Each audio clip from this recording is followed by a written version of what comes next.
반갑습니다. 아이고,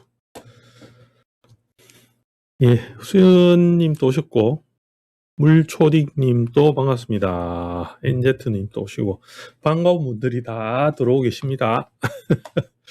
예, 우리 김미래 선생님 또 반갑습니다. 예, 어서들 오십시오. 날씨가 춥습니다.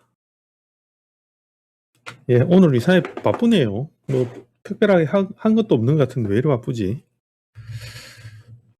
아이고, 날이 춥습니다. 예, 다들 감기 조심하시고, 저도 감기 끝물이다가 지금, 아이고, 다시 감기가 복귀하고 있습니다. 원위치로. 목소리도 자꾸 잡히고, 목소리도 좀 안 좋습니다. 예. 어쨌든, 다들 잘 지내셨죠? 예, 많이 춥습니다. 예, 열심히들 들어오고 계십니다. 소리 잘 들리죠? 제가 마이크 세팅을 살짝 바꿔가지고, 조금 걱정이긴 한데, 소리가 잘 들리리라고 생각이 듭니다. 예. 네네네. 감사합니다. 금요일 저녁이라서 다들 이제 한 주 마무리 잘 하시고, 편안하게 이제 저하고 같이 공부 조금 하다가, 주말 이제 보낼 준비하시고 그렇게 하면 되겠죠.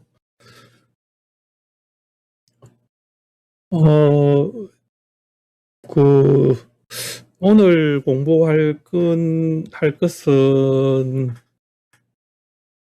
잡담 조금만 하다 갑시다. 왜냐면 다들 들어오고 계시니까. 예, 조금만 잡담하다가, 예, 알겠습니다. 우리 모임 하는 거, 예, 참여 많이 해주고 계시니까 감사합니다. 예.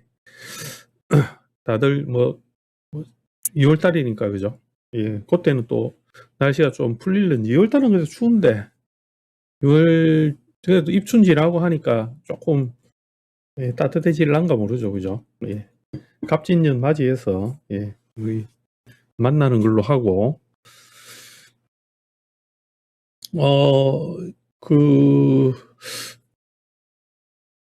제가 그 일주일 동안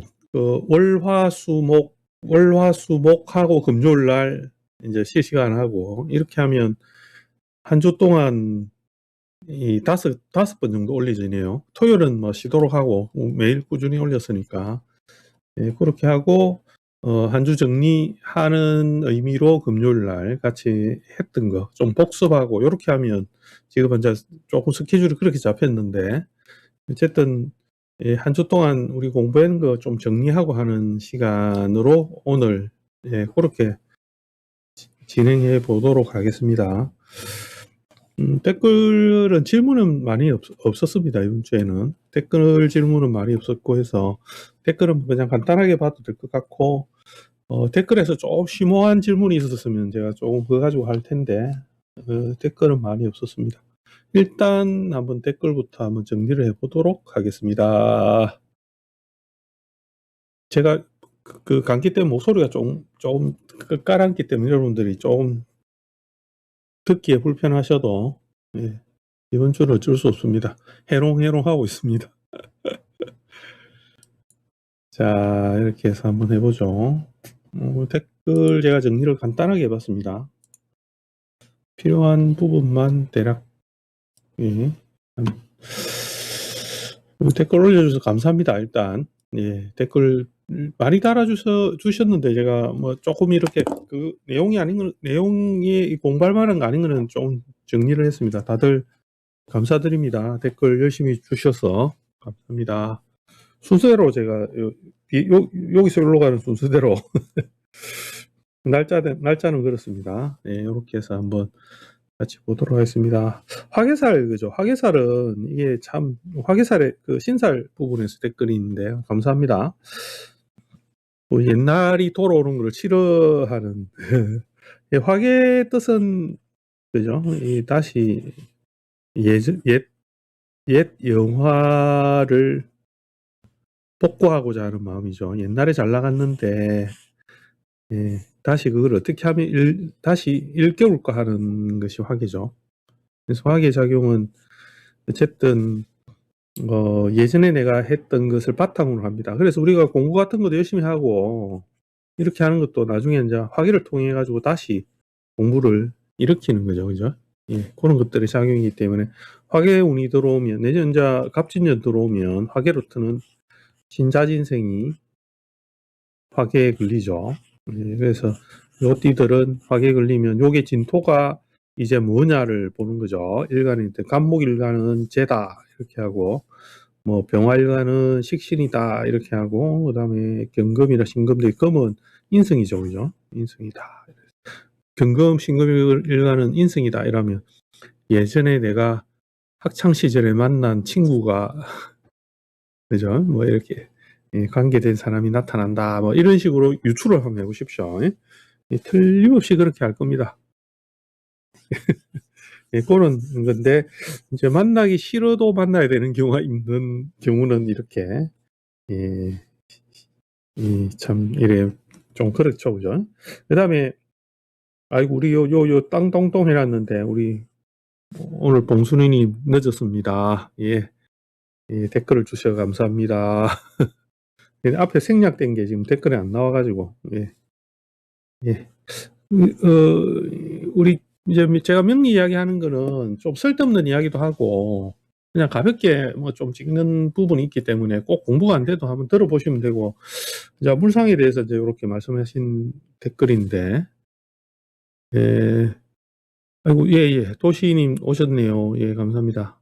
예. 그래서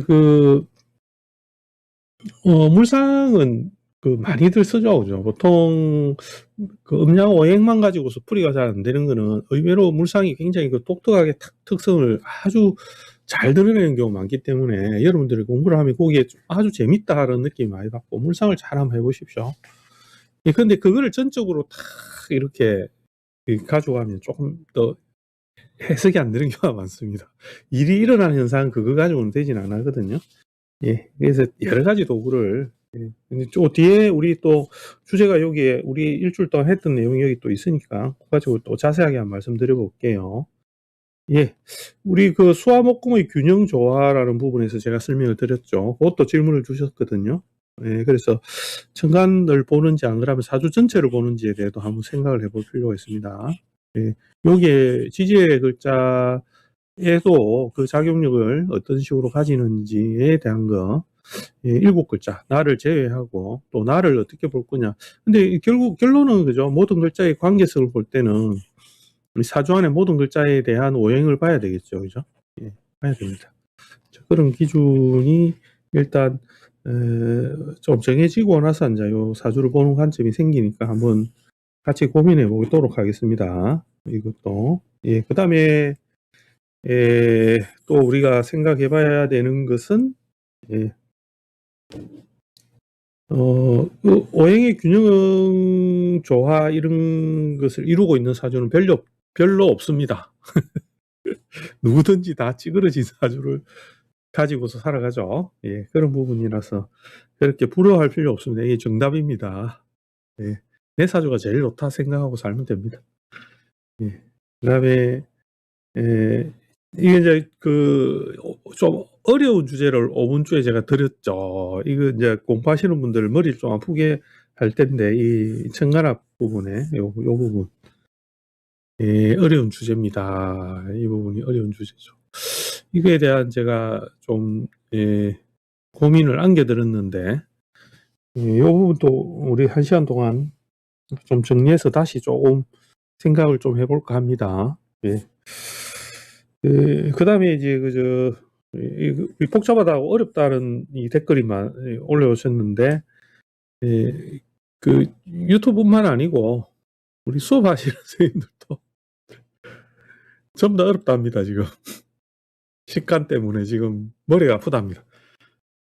천간합 때문에 머리가 아프답니다. 그거를 오늘 조금 더 해보죠. 공부를 그래서 오늘의 댓글들은 대략 이렇게 되었고 어차피 한 주 동안 했던 거에서 댓글이기 때문에 오늘 정리하는 요 내용을 가지고 조금 정리해 보도록 하겠습니다. 우선은 순서대로 하면 첨가납에 대한 겁니다. 이 첨가납에 대한 작용인데 제가 이제 정리를 해드린 것은 어떤 것이냐 하면 사주 원국이 있고 이 원국의 변화는 어디에 달리느냐 하면 천간합에 달렸다. 이렇게 제가 강조를 했습니다. 강조를 했는데 이제 이거를 그러면 어떻게 천간합을 볼 것이냐? 이제 이 부분을 이제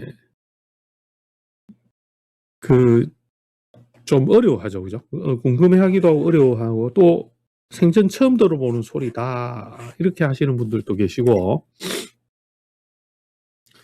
도대체 이게 무슨 말이냐? 어떻게 너무 복잡하다 이렇게 여기는 분들이 많습니다. 근데 이거는 좀 숙달을 하셔야 됩니다. 어쨌든 방법은 제가 알려드렸잖아요, 그죠? 알려드렸는데 제일 해야 될 것은 조금 이렇게 자기가 숙달해야 됩니다.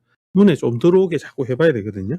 그래서 그런 부분이 좀 과제로 남아 있습니다. 그러나 원리는 명쾌하게 제가 알려드렸으니 그 부분을 참고를 하시면 되는데 오늘은 다시 그 부분을 복기해보고 다시 한번 찾아보도록 하겠습니다.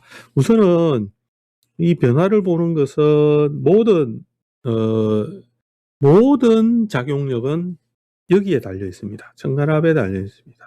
이렇게 보면 됩니다. 우리가 사주 안에서도 천간의 합은 당연히 있죠. 그죠? 극하는 것도 있습니다. 예를 들면 갑이라는 것이 경금이라는 작용에 의해서 이렇게 극을 당하죠. 그죠? 이렇게 극을 당하면 우리는 이거는 이제 칠살 혹은 또 호칭은 편관 뭐 이렇게 해서 칠살과 편관이라는 육친성을 붙이죠.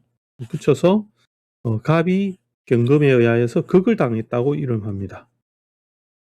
극이라는 이름을 붙이죠. 그죠? 그거는 이제 작용력에서는 생하고 극한다 하는 두 가지를 이제 작용력에서 우리는 적용을 시킵니다. 그 중에 하나가 이제 우리 예를 들어 갑경 이렇게 하면 이거는 이제 극이라는 호칭으로서 호칭을 붙인 거죠. 그런데 이 극의 안에는 뭐가 있느냐 하면 합이라는 게 들어 있습니다. 극의 안에 합이 들어있죠. 그거는 갑이 기토하고 이렇게 된다 하면 합인데 이걸 우리는 천간합이라 합니다.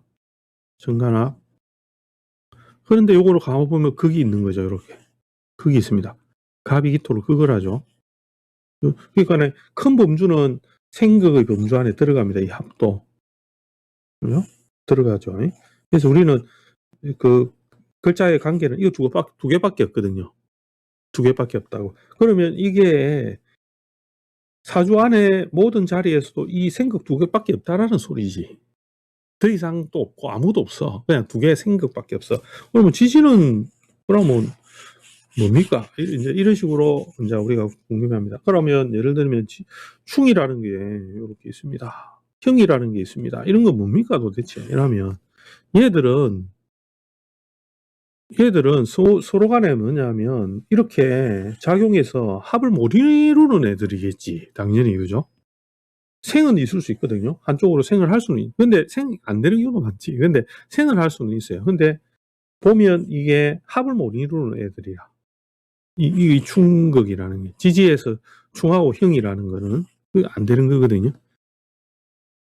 그 다음에 또 이 천간합을 하는 애들이 또 지지에 있을 거 아니에요. 그죠? 암합이라 하죠. 우리는 암합이라 하거든요. 지지기라는 거는 암합이라 한다. 드러난 거는 이제 명합이라 하고, 그죠? 이렇게 하거든요. 극의 작용이 완만하다. 이거 격의 작용이 서로 간에 짝을 짓는다는 개념으로 어울린다라는 것으로 합이라는 이름을 넣죠. 그게 이제 지지로 내려오면 합의 종류가 많아가지고 삼합이라든지 그다음 육합이라든지 그죠? 뭐 방합이라든지 이런 이름을 줘가지고 합을 하게 하는데 이 작용 안에서는 그나마 생극이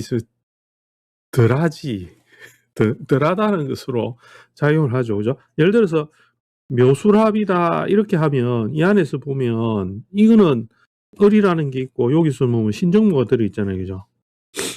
이렇게 들어있거든요. 이러하면 이게 사실 극을 하죠. 이렇게 극을 하죠. 극을 하는 게 있거든요. 이제 여기서 보면 이 작용 안에서는 극이 들어가 있기 때문에 서로 안에서는 이게 그러면 서로 반복하는 관계가 아니냐 이런 관계로 하지만 이거는 이제 육합이라는 우리가 특별한 관계의 오행이 돌아가는 음양이 돌아가는 지지의 그 순환을 주기 위해서 반대작용을 이제 끌어다 쓴 거거든요. 묘의 작용과 술의 작용을 더 잘하기 위해서 그죠? 그렇게 필요한 거를 끌어다 쓴 거예요. 사실은 묘목은 자기가 그 확산하는 작용을 조절하기 위해서 이제 술토를 쓰는 거고 술은 그 맞물어 갖다가 여닫는 그러니까 그 끌고 들어가는 성질을 조절하기 위해서 이제 묘를 응용해서 이제 그걸 조절하는 관계로 이 두 개를 쓰는 건데 이제 그런 관계에서는 육합은 작용을 하죠, 그죠? 근데 제일 합을 제일 많이 하는 게 삼합이지. 삼합은 그 안에서 청간합을 엄청나게 하거든요. 이제 그런 것으로서 합을 줬단 말이죠. 그러면 지지는 당연히 사주 안에서는 이 두 개의 작용 가지고 이 두 개의 작용 가지고 생극이라는 이 두 개의 작용 가지고 뭘 하느냐면 변화를 하는 거죠. 그거는 뭐 지지나 청간이 똑같다는 겁니다. 그 모양만 다른 뿐이지.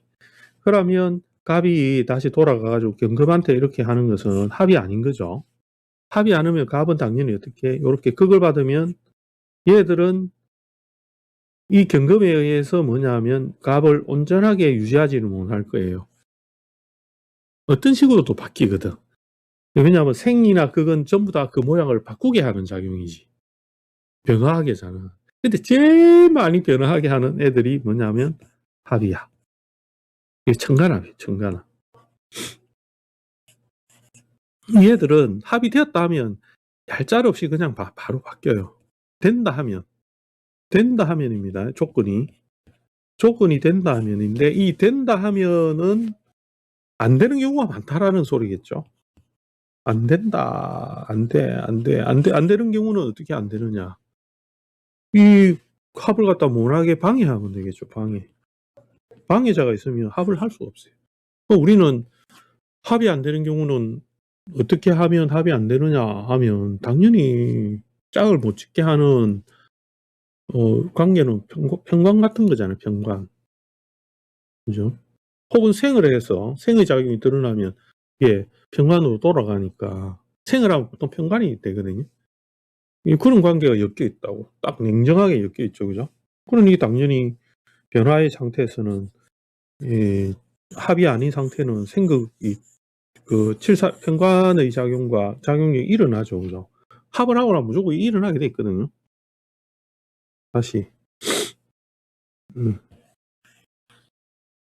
뿅 이렇게 하면 예를 들면 갑을 제가 이거 저 식감 변화할 때 많이 하는 거죠. 그죠? 예.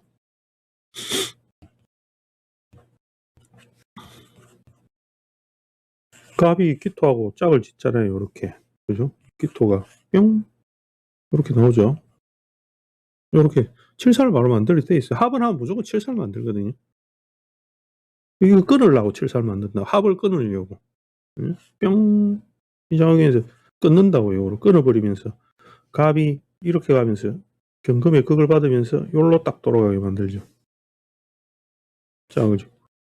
이거는 자주 이야기하는 부분이라서 오늘 자세하게 할 필요는 없고 이 작용이 있습니다. 이 작용이 있어 전부 다 합을 끊는 작용을 하죠. 그죠? 끊는다. 이 합을 끊어야지 뭐가 되느냐 하면 다음 생산이 되거든요. 합이 안 끊어지면 절대 생산이 안 된다. 합이 끊어야지 다음 단계로 오행해서 넘어가거든. 무토가 무기토 토가 금으로 가는 작용을 하게 되기 때문에 무조건 합을 끊어야 된다고. 이 변화를 줘야 되죠. 이 합으로서 변화해서 오행 식간의 변화를 줘야 되는 거죠. 변화를 줘야만 계속 이렇게 흘러가지. 그거 하려고 합을 끊임없이 하게 되고 끊고 또 합을 하고 끊고 합을 하면서 계속 돌아가는 작용을 하죠. 요게 요 작용이라. 그러면 우리는 간단하게 이제 알 수 있어요. 뭐냐 하면 각기합이 안 되는 경우는 요 경금 만들고 요 을 만들면 요 두 개가 끊는구나. 그러니까 당연히 갑이 다음 단계로 가고 기토가 다음 단계로 가면 끊는다 했습니다. 이 합을 끊는다고. 이 합을 끊는 것은 그 다음 단계가 생산되었기 때문이죠. 그죠? 그러니까 이게 있으면 합이 잘 안 된다고. 사주 안에서도 내가 갑이 있는데 옆에 경금이 떡 있으면 기토가 와가지고 막 이러 막 이러하죠. 그럼 갑이 경금이 부담스러워가지고 그 합이 잘 안 돼. 예. 갑갑이 잘 안 된다. 이게 해결해 줘야 돼, 경금을. 경금이 어디 가라고 자꾸 해. 안 그러면 경금을 막 주워 패든지 해가지고 막 이해를 갖다가 묵사발을 내줘야 되죠, 그죠? 경금을. 안 그러면 좀 가자 이래가 을이 데려가든지. 을이 데려가도 사실 잘 안 돼. 을이 나타나면 또 안 되거든요. 이게 완전히 데려가 버려야 되긴 하죠, 그죠? 이 조건이 까다로워요. 이 합이라는 거를 이루는 조건이 생각보다 쉽지 않다고. 그러니까 우리가 운에서 왔을 때 그 합대가 변화되는가를 관찰하는 것이 만만치 않다는 숙제가 있죠, 그죠? 그러나 알아야 되는 거는 이거 아니고서는 변화하는 것을 읽기가 어렵다. 그러나 우리는 이제 해석을 할 때는 간단하게 뭐가 오면 극당하면 아이고 이게 뭔가 문제가 됐구나 이렇게 해석하죠. 그게 제일 1차원적이기 때문에 쉬우니까 그렇게 합니다. 뭐가 오면 운에서 예를 들어서 간목이 왔다 이러면 내년에 무토가 있다 이러면 요 극을 당하잖아요, 그죠? 무토가 아이고 요 무토가 뭐 문제가 됐네. 문제되죠, 당연히. 왜냐하면 무토가 극을 받으니까 변화할 수밖에 없으니까 원래 본 성질을 유지하기가 어렵잖아요. 유지가 안 되거든.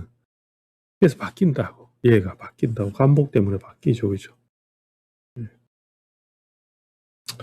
이제 그런 성정이 이제 나타나는 건데, 그게 변화의 상태에서는 이 첨가납의 작용에 의해서 나타나게 되고, 거기서 응용하는 관계가 이제 나타나게 되는 거죠, 그죠? 그 부분을 한번 살짝 한번 들어가 봅시다. 이게 명식을 우리 여러분들이 이제 이해하기가 조금 어려운데, 내가 일단 출처는 내놨고, 이 명식, 제가 유튜브 댓글에다가 해놓으면 제가 본인 사주나 안 그래 주변 사주 궁금한 거 있으면 올리라고 했는데 아무나 안 올렸어요. 그래가지고 아무도 안 궁금한가 봐. 내 혼자 떠드는가 봐. 그래가지고 덕분에 설명해 드릴 걸 없고 제가 명식 하나 그냥 대충 아까 수업 전에 이제 수업이란다. 우리 실시간 수업 버릇이 돼요. 실시간 전에 제가 어떤 책 하나 펼쳐가 이렇게 올려놨는데 추천해 드리겠습니다. 여기 보면 이제 요 내용은 여기 있죠, 그죠? 좀 연하게 돼 있는데 요겁니다. 요거 가지고 뭐 간단하게 한번 일어나는 거 한번 볼까요? 맞을 수도 있고 틀릴 수도 있지만 그러나 한번 잘 생각할 수 있는 거는 됩니다. 저도 아까 수업이 있어가지고 하고 조금 전에 이거를 해가지고 자세하게 지금 설명을 해야 되는데 좀 걱정이긴 한데 한번 해봅시다.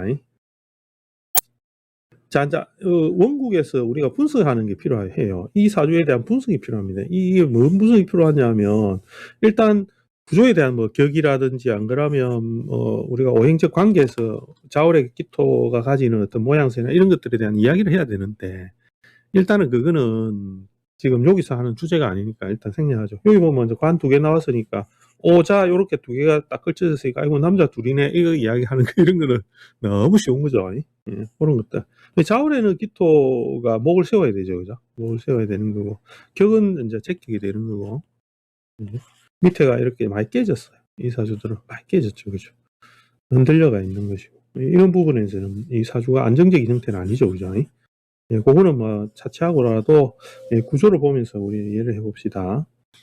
운도 지금 보면 이제 식상방으로 가면서 그죠? 이렇게 흘렀으니까 아마 관이 좀 변화가 있지 싶어요. 그리고 요 구조 안에서는 병화의 작용이 태지로 들어가 있죠, 그죠? 자의 태지로 양갈이 태지로 들어가 있거든요. 이 태지로 들어 있는데 이 병화라는 것은 결국은 이 변화에서 목이라는 작용을 이제 변화시켜 나갈 준비를 해줘야 되거든요. 그게 이제 병화가 이 태지에서 하는 일인데, 이제 그런 건데, 운상으로서는 그 작용이 어렵죠. 그죠? 어렵게 갔어요. 거꾸로 가버렸거든요. 역으로 가버렸죠. 그렇기 때문에 이제 이 값을 세우는 것이 좀 쉽지 않아 보입니다.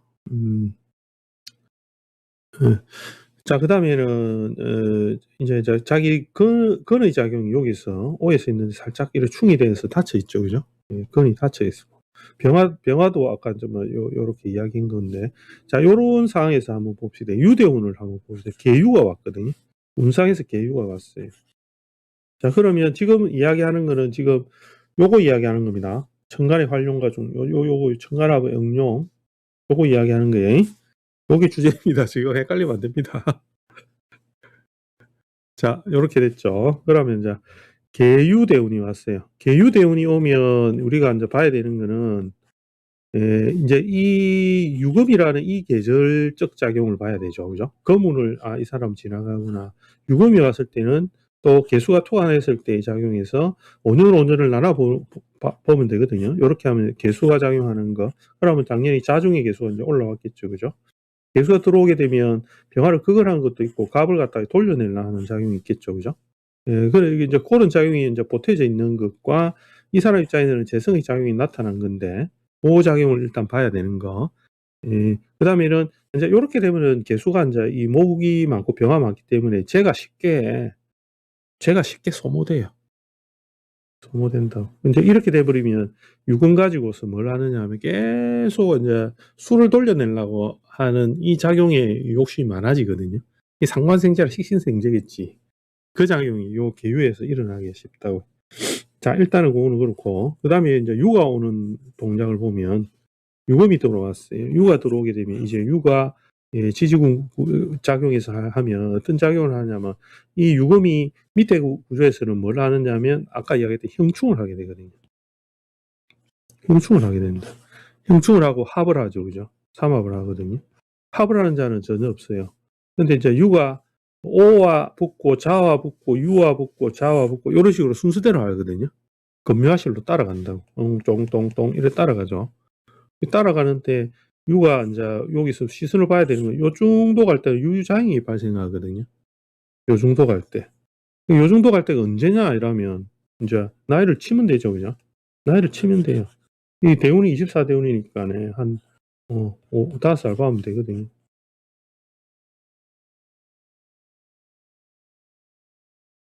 요러 하면 되거든. 그러면 요 나이 때겠지 뭐.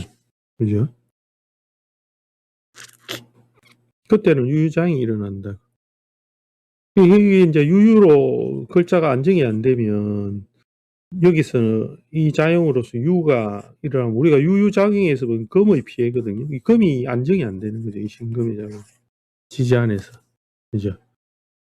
그래서 지지의 형충은 그 작용을 불러일으키기 때문에 여기서 보면 작용에서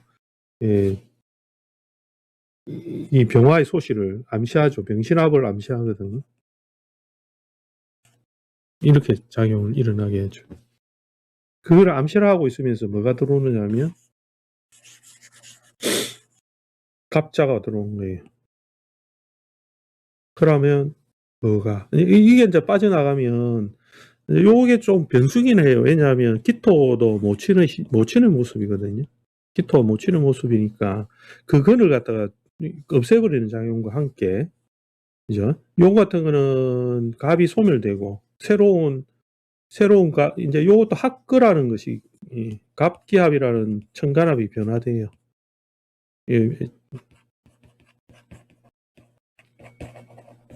동시에 일어나죠. 요런 게 이제 갑자가 들어오면서 일으키는 요 구조 변화가 됩니다. 복잡하죠, 그죠? 이제 그런 게 눈에 한꺼번에 들어와야 되거든. 이제 안 되면 자꾸 연습해봐야 됩니다. 글자 하나 놓고 일어난 일 가지고서 글자와 대운을 꼭 붙여야 됩니다. 대운을 안 붙이면 안 돼요. 대운을 꼭 붙여야 됩니다. 대운을 안 붙여주면, 왜냐하면 이게 10년 안에서 영향을 계속 보태가지고 작용하기 때문에 세운이 오더라도 이 관계에서 항상 관계가 존재하죠, 그죠? 존재하게 되거든요. 존재합니다.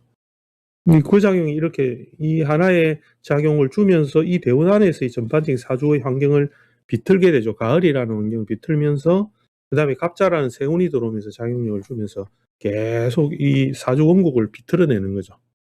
그렇게 할 때 뭘 봐야 되냐면 글자의 변화에 의해서 생극을 보는 거죠. 생극. 그 안에는 합이 있다라는 것으로 풀이하는 방식을 이제 룰을 정해야 되는 거죠. 이 룰이 안 써 있으면 그냥 글자만 보고 멍하게 있습니다. 야, 갑자 왔다 이러면 이제 이렇게 하는 거지. 우리 보통 하면 아이고 간운이 왔네요. 이래. 정관운이 왔습니다. 아이고 감투가 생겼네요. 자수가 왔습니다. 아이고 돈이 돼. 그러라고 할 말 없죠? 그러라고 할 말 없어. 땡. 그래 하는 게 아니고 그렇게 하면 안 돼요. 그렇게 하면 안 됩니다. 그래 하면 백날해야 공부 안 돼. 그래 백날 해봐야 안 됩니다. 힌트 내가 많이 드렸죠. 이거를 찬찬히 한번 생각해 보세요. 그거는. 그 다음에 또 보면 신혼에 경진년에 서민 아파트를 득했다라는 그 내용이 들어있더라고요. 그래서 내가 요거를 적어놨는데 이것도 해봅시다. 아파트 득은 뭐지? 아파트를 얻었다, 아파트 구했단 말이잖아요. 그죠? 구했다. 그럼 이거 뭐냐, 뭐, 돈을 써서, 돈을 가지고 뭐냐, 문서를 잡았다는 소리잖아요. 그죠? 아파트 얻는 거는 내가 집 팔아가 돈 얻는 거는 집을 팔아야 되는 기고, 그 문서를 써가 돈을 만드는 기고, 이거는 내가 돈을 모아놓은 거를 아파트를 사야 되는 문제예요. 그죠? 그럼 요 변화 보면 되지, 뭐. 신혼에, 경진년, 신으로 되고, 신민에, 그죠? 이거 같이 봐야 되거든. 신미를 같이 봐야 돼. 항상 따로 보면 안 돼요. 이렇게 해놔놓고는 초반에 움직일 때는 얘가 움직이고, 나중에 올 때는 얘가 움직이니까.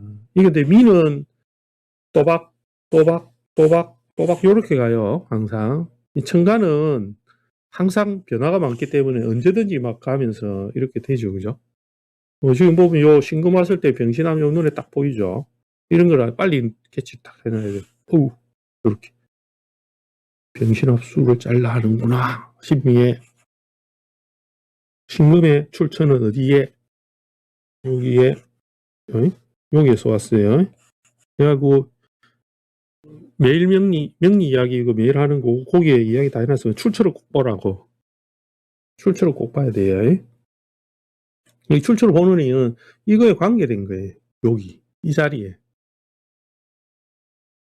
모든 천간은 어디서 왔느냐를 봐줘야 되거든. 왜냐하면 천간은 지지에 의하여서 자기 자신을 드러내지, 지지가 없으면, 그냥 가만히 있어요. 지지가 없으면, 아이고, 나는 막 그냥 껍데기만 가지고 있지. 작용은 막, 아이고, 나 밀어주는, 내 응원해주는 사람도 없고, 막 그냥 가만히 있을란다, 이렇게. 그렇게 하거든요. 그래서 항상 볼 때는 어느 해 출처에서 얘의 작용을 근거했느냐라는 것을 봐야 되는 겁니다. 중요합니다. 그래가 신미가 왔어요. 그래서 이제 경진년을 한번 봅시다. 요렇게 요 대운을 걸어 놓는 거예요. 대운은 기본적으로 딱 걸어 놓는 겁니다. 제가 글자 좀 날려 적어도 이해해 주시기 바랍니다. 예, 고칠 수 없습니다. 환갑다 내가 이거 고치겠어요, 제가. 고칩니다. 이래 해봅시다. 이거 이제 그래가지고 천간하면 연습하는 겁니다, 연습. 자, 여기서 보세요. 내가 경진년에 왔는 거예요. 경진년에 지금 문서가 동했잖아요, 그죠? 이 사람한테 인성은 뭐냐? 인성은 당연히 문서 취득하는 거는 병화겠죠? 병화예요. 그죠? 병화고, 그 다음에 화죠, 그죠? 오행적으로는 합니다. 이렇게 하거든요. 그러면 신미가 왔으니까네, 내가 신미 대운이 왔고 하니까 경진년이라는 거 요게 왔는데, 요 가만 보면 요 경금을 보고 뭐 하고 싶어 하느냐면 얼경화 발라 하거든요. 이렇게 얼경화 발라요. 식간으로서. 얼이 없네. 여기 있네. 여기 있네. 미중에 얼. 그리고 자기가 여기에 데리고 온 진중의 얼도 자체적으로 암합을 하고 있죠.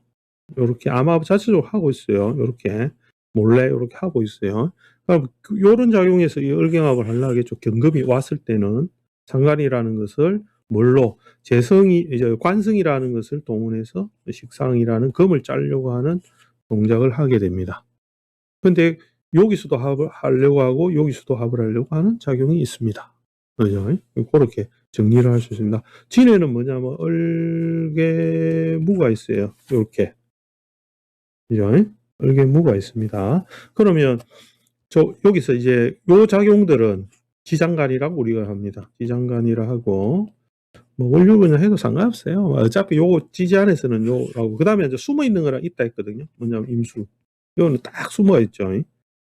정화 있으면 이제 하발라고 탁 벼르고 있습니다. 자, 그렇게 했을 때, 이제 신운의 신미라는 운에 여기서 보면 이 작용에서 어른 요거하고 합을 하더니 경금이 없으니까 요거하고 합을 하려 하겠죠. 그죠? 자체적으로 합을 하려 해요. 요렇게. 요 합은 더, 이제, 근데 개수 가봐보세요. 개수는 무게합을 하려 하죠. 그죠? 무게합을 요렇게 하려 해요. 근데 그게 없어요. 없어요. 그 다음에 무토는 개수학을 합을 하려 하죠. 그죠? 개수학을 합을 하려 해요. 근데, 요 자체가 합이 있기 때문에 요 합을 갖다 깨뜨리고 나오면 뭐에, 여기에 개수하고 암화를 하죠. 자하고, 그 다음에 자중의 개수하고, 무토하고. 그죠? 요렇게 하려 해요. 요렇게 하려는데, 요 무게합이라는 것은 지금 여기에 진이 삼합하는 걸로 걸려 있지요. 삼합하려는 걸려 있어요. 그러니까 이 사람은 진토하고 자수라는 우리는 삼합이라는 게 이제 걸려서 있는 작용을 하게 되죠. 그죠? 그래서 우리는 그냥 이렇게 볼 때는, 아이고, 쟤를 짰네. 이렇게 해서, 아이고, 경진년에는 쟤라는 것이 나왔네. 쟤라는 것이 만들어졌네. 라고 하게 되죠. 그죠? 그래서 그 작용에서는, 아, 돈이 생겼구나. 라고 해석을 하죠. 그러나 따지고 보면 요 안에서는 무게합이라는 것이 이렇게 작용을 하고 있는 거예요. 이 자하고 진 중에서도 안에 정근합으로 무게합파라는 요 작용이 작용하고 있겠죠. 그죠?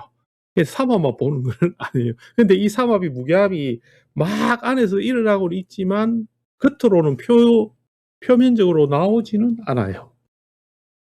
이제 그런 것들을 이제 봐줘야 되는데, 신금이 들어와가지고 신미에서 신금이 들어와가지고 있으니까 이 사람은 요 병신합이라는 요거를 본격적으로 이 대운상에서는 요 정관합으로 수라는 작용을 자꾸 짤라고 하겠죠. 요 대운상에서는 자신이 유급으로서 온 자기의 식상을 통하여서 병신합 수체를 짜는 형태로 계속 작용을 할 것이고, 그 다음에 이제 여기에서 육합이라는 것이 이제 진유합으로서 세운에서 들어올 때 보면, 자, 여기서 경진년 좀 지어 봅시다.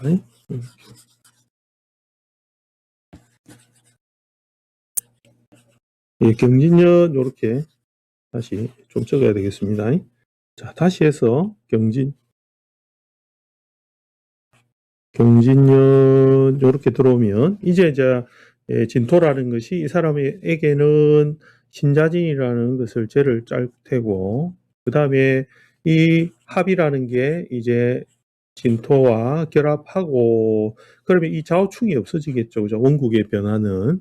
그래서 인성이라는 게 여기서 좌우충이 없어지고 다시 살아나겠죠. 그죠? 살아나고, 대운상에서, 오와 미가 이렇게 붙게 되겠죠. 그죠? 오미합이라는 것으로 붙고, 오미합화 요 작용이 일어나겠죠. 그죠? 인성의 작용이 일어날 수 있습니다. 그래서 재라는 것이 형성되면서 화기의 작용이 육합으로 요렇게 일어나겠죠. 그죠? 그래서 요렇게 삼합이 딱 걸려버리면 대략 이제 이 작용등이 이 안으로서 이 삼합은 요런 작용이 일어나요. 예를 들어서 신자진이라면 요거는 전체적으로는 청간합이 엄청 많이 붙어 있죠. 그죠?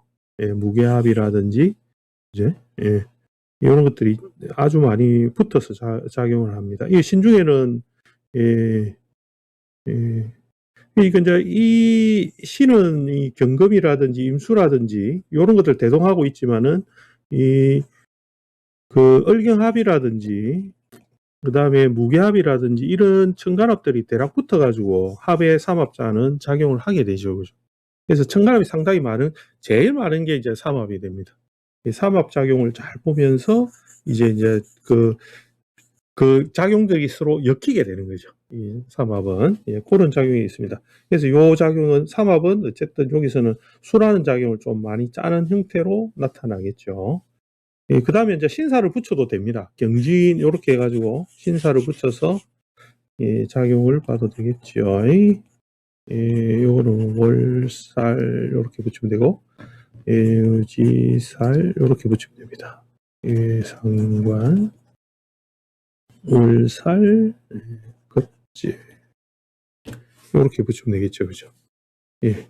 월살의 급제가 와가지고 이 수를 짜는 경우는 주로 남의 능력을 빌어서 이렇게 이야기 붙여도 되거든요.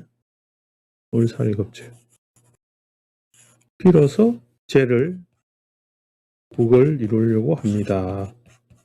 이렇게 해도 되고, 예. 그렇게 한번 생각을 한번 해보시기 바랍니다. 우리 저번 시간에 요 했던 명조도 조금 그런 형태로 작용력을 관찰할 수 있습니다. 요 사주 있죠, 그죠?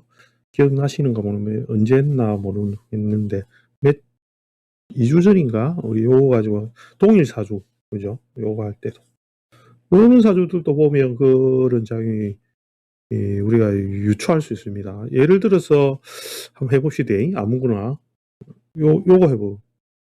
요거 44세. 44세면 왜냐하면 경진년이죠, 그죠? 여기에 무신대운 경진년 이렇게 나오죠.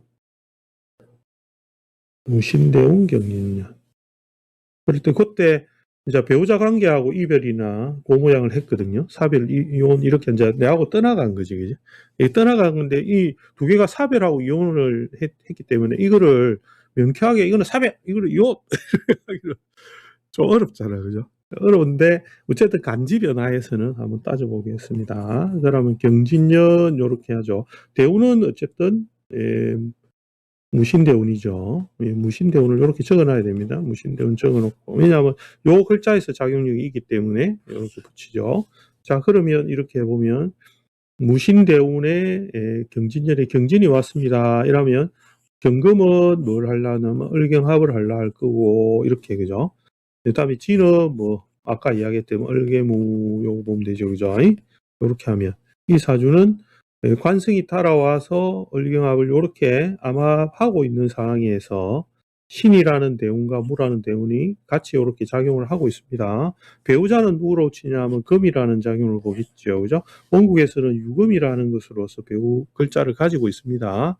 진유로 이렇게 붙어 있죠, 그죠? 이 진유로 살짝 붙어 있습니다. 자, 경금이 나타났습니다. 경금 어디서 왔냐면 대운상에서 신에서 나타났습니다. 자, 그러면 나의 입장에서는 관이라는 것이 어떻게 소실되느냐를 보면, 그 암합하고 있는 글자에서는 이제 여기서는 무토는 무기합을 할 거고, 아까 이야기했듯이 요 신자진은 진이라는 요 작용을 하려 하겠죠, 그죠? 그 다음에 개수라는 것도 원국에서 진유와 진토에 무토가 있고, 그죠? 나타난 건 없습니다. 을목은 당연히 이제 원국하고만 요렇게만 짜고 있죠. 유금에서는 신금이 있기 때문에 을경합을 하기가 힘들거든요. 그 상태가 이렇게 갖춰져 있습니다. 그렇게 할 때 이제 보면 경금이 이제 드러나고 나타나 있을 때 작용을 할 때 이 운이 경진운이 들어오면서 진유합을 이렇게 하고 신자진을 짤 수도 있어요. 이렇게 하면 진이 오고 진유합을 다시 짜면서 요게 풀리거든요. 말이 자꾸 복잡해지죠. 예. 잘 따라오십시오. 너무 어렵게 하나 내가. 진유합을 이렇게 하면 요 신자진이 이렇게 풀리게 될 수 있어요. 그런데 다시 들어와 가지고 생원에서 진진자형을 이렇게 일으킬 때 어떻게 되느냐 하면 이제 요 자묘형이 걸리죠. 요렇게. 유금은 따로 여기서 합이 풀려거든요. 풀립니다. 요렇게 풀리면서 얘가 이 배우자 자리가 자가 이렇게 형을 걸리버리죠. 자매형이 요렇게 걸리거든요. 요 대운에서 따라온 신금도 보면 이 일부분은 요렇게 신자진을 걸고 있어요. 요렇게 걸고 있습니다. 예. 근데 요렇게 진진자형이 일어나게 되면 이제 쉽게 뭐가 발생하느냐 하면 을경합이라는 게 발생하게 되겠죠, 그죠? 그러면 이제 금의 그 작용이 변화하게 되는 작용이 일어나게 돼요. 앉은 자리에서 바로 변화를 보게 되거든요. 예, 그게 이제 작용하는데 실제로 하면 이 유금이 이제 배우자 자리이기 때문에 배우자의 그 작용이 이제 그 합되었다가 깨지면서 일어나는 작용과 그다음에 일지가 작용하는 자리에서의 변화, 요거를 통하여서 이제 우리가 예측할 수 있겠죠. 그죠? 검의 변화를. 그렇게 예측할 수 있습니다. 특히 세운에서 이렇게 따라왔을 때는, 검의 글자가 왔을 때는 어떻게 소실되는가가 합에 의해서 이렇게 흔들리면서 변화하는 작용을 볼 수가 있는 거죠. 그죠? 여기서도 을이 있고 여기서도 을이 있는데 목이 일어나면서 검을 갖다가 데려가는 형태로서의 관의 변화를 볼 수가 있는 것이죠. 그런 것들이 이제 요 구조 안에서 관 변화를 통해서 볼 수 있는 변화되는 형태가 나타납니다. 그걸 이제 사별이냐 이혼이냐의 관계로서 이렇게 따로 나타나기 때문에 사실 그거를 딱 사별이다라는 것으로 이야기하기는 조금 어려운 부분이 있죠. 그죠? 그런 식으로 요 글자의 변화할 때 천간의 변화는 그런 식으로 글자 변화를 우리가 예측해서 읽어주는 거죠. 좀 어렵긴 해도 그런 변화의 작용을 이제 우리가 천간합을 통해 가지고 읽어 들어가는 것들이 이제 필요합니다. 그거를 우리가 일주일 안에 공부했던 부분입니다. 그래서 그거를 잘 보게 되면 어떤 글자가 바뀌거나 변화하는구나를 예측할 수 있다. 그렇게 한번 공부를 해보시기 바랍니다. 그 다음에 물상에 대한 것도 우리 이야기를 했는데, 물상도 뭐 글자를 보면 이제 글자를 가지고서 예측할 수 있는 이 어떤 그 형태, 그죠? 이 사람이 가지는 글자의 형태를 통해서 어떤 모양으로 어떤 특성을 가지고 사느냐 이런 것들인데, 그 글자는 여러 가지를 의미하니까 이 여러 가지 의미를 모두 다 이 물상에 대해서는 설명하기는 쉽지는 않아요. 그래서 물상론으로 그냥 해석을 하게 되면 너무 많은 가변수가 있기 때문에 이 사주의 전반을 전부 다 설명하기는 좀 어렵죠. 그러나 우리는 사주 안에서 이 사주는 이러한 형태를 띠면서 이런 특성을 가지고서 살아가겠구나, 이제 이런 것들을 예측을 해보는 거죠. 그죠? 그래서 여기서도 보면 갑이라는 것을 기토하고 이렇게 합을 하기 때문에 갑이라는 것이 오의 요 작용을 가지고 있는 사람과 그 다음에 자라는 것에서 가지고 있는 것을 보고 이 사람의 그 관의 모양에 대한 것을 물상적으로 유추를 할 수가 있는 겁니다. 이 여기에 있는 남자는 어떻겠다. 그러면 여기에서 오화라는 것을 가지고 있는 사람이고, 오라는 것을 예를 들어서 말이다 이렇게 표현하기도 하잖아요. 그죠? 오라는 것을 말이라 하고 이는 찌다 이렇게 표현하고, 그렇게 하면 여기에 있는 이 관성에 대한 작용은 우리가 어떤 모양의 남자다 이렇게 하면 좀 뭐 활발하거나 어떤 이게 또 보면 이제 그 홍역을 타고 있으니까 조금 바람기가 있는 사람이다, 안정이 안 되는 사람이다, 이런 것들도 일종의 물상이 다 되거든요. 그런 식으로 작용을 이야기를 하죠. 뒤에 있는 사람은 이와 반대되는 사람으로 찌를 가지고 있으면서도, 이것도 보면 이제 욕지에 앉아 있죠. 그죠? 갑이 자의 욕지에 앉아 있거든요. 시병수로 욕지에 앉아 있으면서 작용이 흔들린 작용이기 때문에 안정되지 않은 사람이고 인성을 가진 사람이니까 그런 이제 육신을 붙이는 거고, 그렇게 해서 이제 목이고, 목의 작용을 갖다가 이렇게 내놓은 사람이니까 목이라는 것은 위로 오르는 작용을 하고, 뭐 큰 나무처럼 이렇게 하니까 고집이 센 사람이고, 뭐 이런 식으로 붙이는 것도 일종의 다 물상이 되죠. 그죠? 그러니까 나는 밭이니까 어떻게 있는 밭에 나무를 이제 이렇게 올려내는 모양으로 살아야 되고, 이런 거 이야기하는 것도 좀 더 물상이 되는 거예요. 그런 것들 가지고서 이제 이제 말을 만들어 가야 되겠죠. 그죠? 이게 물상이 쉽지 않습니다. 물상이 쉽지 않고, 잘 맞으면 좋은데 이게 잘 안 맞는 경우가 많기 때문이지만 항상 공부를 해야 되죠. 계속 몸을 키워야 됩니다. 그래서 그런 작용의 물상을 공부를 좀 해보시기 바랍니다. 자주 한 번씩 재밌는 명조로 가져와가지고 한 번씩 설명을 드리도록 하겠습니다. 그 다음 식간의 능력에 대한 이야기를 했는데, 요거는 이제 어떤 이야기냐 하면, 예를 들어서 이 사주 같은 경우에도 지금 보면 병화라는 것의 입장에서 이렇게 한번 따져보죠. 그러니까 일간을 봐도 됩니다. 일간을 봐도 상관없죠. 상관없지만 뭐 목이라 볼까요? 뭐 목이라는 입장에서 봐도 됩니다. 간목이라는 입장에서 봅시다. 키토란 그 중화작용을 하는 입장이기 때문에 사실 이렇게 좌우충이나 자유 이렇게 부딪힘이 많은 사주에서는 키토라는 것이 이게 작용해서는 엄청 피곤한 상태가 되죠. 왜냐하면 이 그 수화의 교전을 키토가 온전히 자기 몸으로 다 받아내야 되거든요.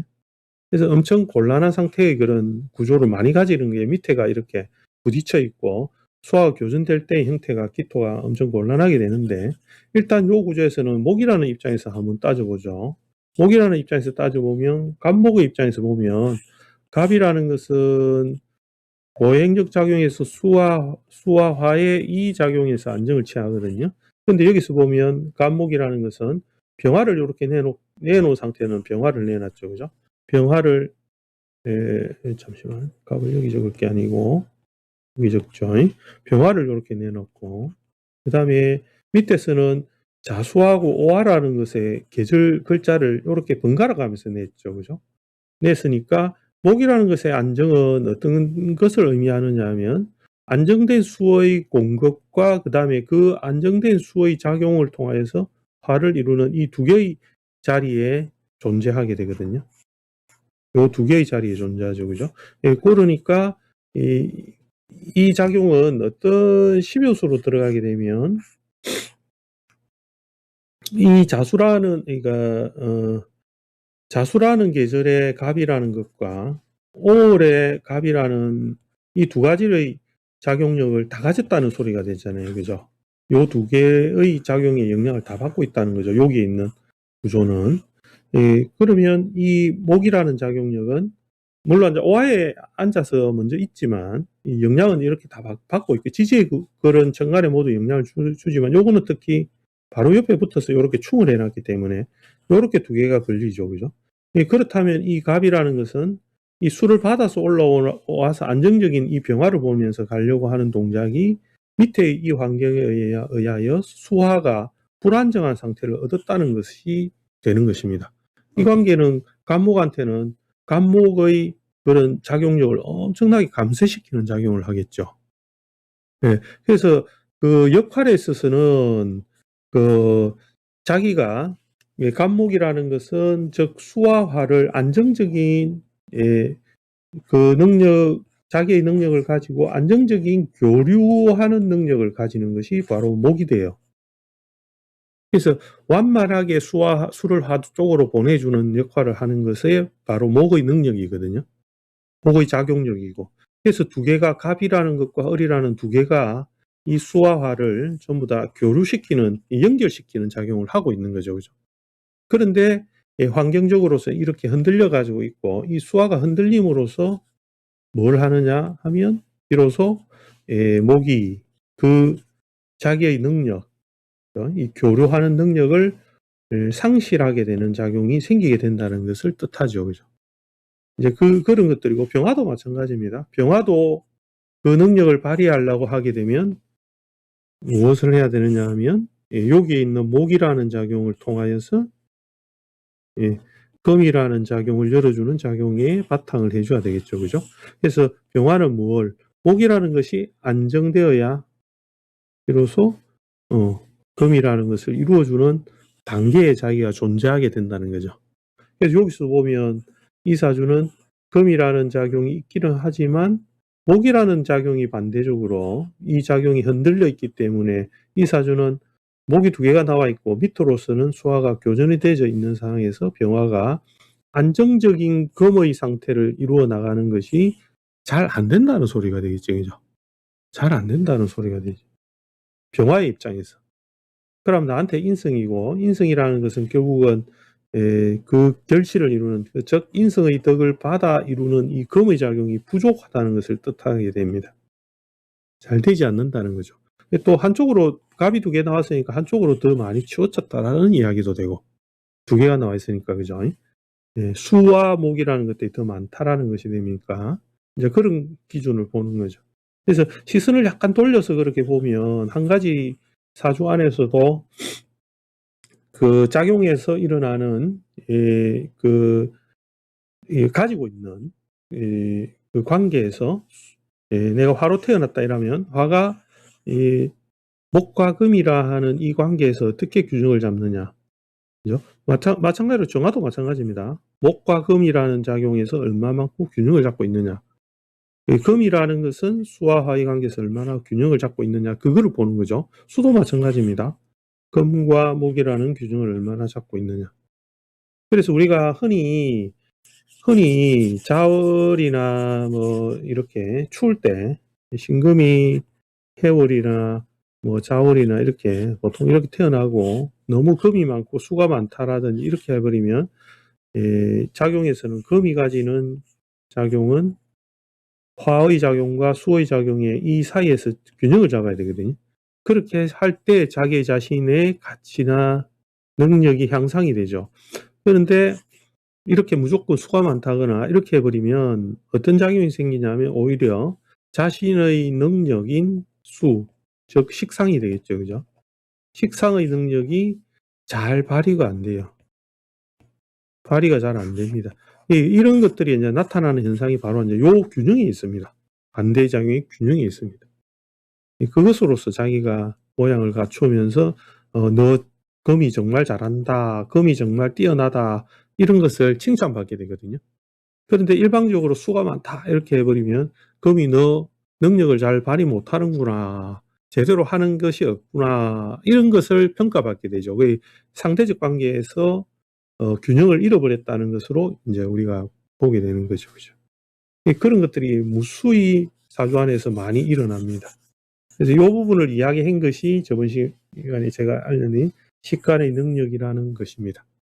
이 부분을 잘 생각해서 보시면 사주가 좀 더 그 균형적인 부분에서 훨씬 여러분들이 시선을 가져갈 수 있을 것입니다.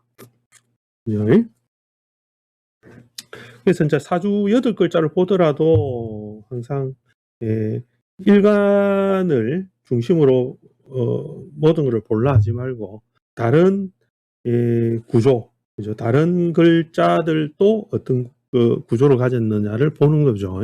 예를 들어서 여기에서는 이 정화라는 것도 진월에 태어났으니까, 하지만 이 정화는 무엇을 많이 보고 있느냐면 요 갑을 많이 보고 있죠. 그죠? 갑을 많이 보고 있습니다. 금이라는 것은 계절적인 작용에서는 아직 이루지 않지만 유금 하나만 이렇게 밑에 가지고 있죠. 그렇다면 정화라는 것은 어떤 작용을 하느냐 하면, 그죠? 여기 있는 작용을 이용하여서 이쪽으로 가려고 하는 작용을 이루죠. 그죠? 요거를 하게 됩니다.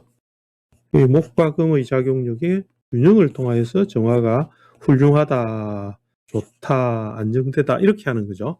그러면 이 사주는 자기의 상관이 되는 거죠. 이게 상관. 자기의 상관의 능력입니다. 이 능력을 뜻합니다. 상관의 능력. 그게 어떻게 균형을 이루려 하면 어떻게 돼야 되냐면 요 구조에서의 작용과 균형을 이루어야 되겠죠. 그죠? 금과 목이라는 균형. 그러면 내 능력은 언제 발휘되느냐? 이 목과 금의 균형을 이룰 때 발휘가 돼요. 요 상태에서는 목이 다소 많다라고 하면 정화라는 것이 능력을 발휘하기가 쉽지 않습니다. 이거를 이야기하고 있잖아요. 그죠? 그러나 자, 예를 들면 이렇게 거문이 왔을 때는 금의 작용이 목과 균형을 잡아게 되는 비로소 정화가 능력을 발휘합니다. 이렇게 하겠죠. 그죠? 상관의 능력이 발휘되었습니다. 이렇게 이야기합니다. 반대로 이야기하면, 다르게 이야기하면 목을 잘 소모하여 금을 이루었습니다. 이렇게 해도 되겠죠. 금운이 왔으니까. 그런 어떤 작용력을 이야기합니다. 그러면 내가 갑인데 그럼 내가 소모되었다 말인가? 이렇게 하면 안 되고 그렇게 하면 안 돼요. 그래서 사주 안에서 여기에서 드러나 있는 나의 작용이나 그 모양에서 요 팔자 안에 있는 식간들의 관계가 어떻게 변화하고 바뀌는가가 바로 관찰하는 것이 바로 요 이야기입니다. 식간의 능력입니다. 아시겠죠? 그죠? 예. 그래서 그렇게 해서 조금 생각을 넓혀 보시기 바랍니다. 그렇게 하시라고 제가 특히 이런 거는 더 이야기를 간단하게만 했습니다. 요새 우리 공부하시는 분들이 조금 더 연구를 한번 해 보시기 바랍니다. 제가 댓글을 쭉 안 읽었네요. 그죠? 예. 물초딩 님. 예.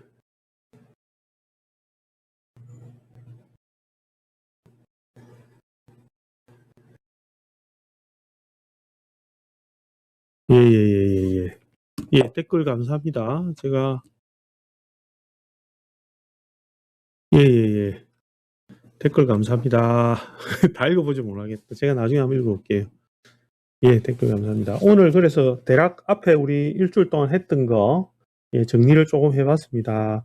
요 작용들은 제가 요거는 뭐 다시 할 필요는 없을 것 같은데 요거는 다음에 또 좀 뭐 기회가 되면 하고 물상 요거는 간혹 제가 그죠 재미있는 그림으로 한번 물상을 한번 그려드리겠습니다. 그 다음에 예, 청간압 응용하는 거 요거 좀 어렵죠, 그죠? 예, 어렵습니다. 어려운데 요거는 제가 일주일에 하나씩 해볼까요? 일주일에 하나씩 해가지고 변화되는 간지 변화하는 거 간지 변화 쉽지 않거든요. 어렵습니다. 근데 요거는 한 번씩 제가 설명을 한 번씩 드리도록 그렇게 하겠습니다. 예, 하여튼 그렇고 날씨가 추우니까 여러분들 건강 조심하시고 오늘 한 요 정도 해서 간단하게 우리 공부를 한번 해봤습니다. 여러분들 하여튼 예, 저 일주일 동안 제가 월화수목 해가지고 매일매일 꾸준하게 하고 다음 주도 크리스마스가 있습니다. 크리스마스 있지만 예, 영상 꾸준하게 올려드리도록 하고 예, 여러분들 예, 연말 이제 한 8, 9일밖에 안 남았죠. 예, 연말 잘 마무리 잘 하시고 예, 그리고 하여튼 다음 주에 29일 날 큰 변화 없으면 7시에 여러분들 또 찾아뵙도록 하겠습니다. 예. 여러분들 오늘 또 공부해 주신다고 감사합니다. 예. 다음 주 뵙겠습니다.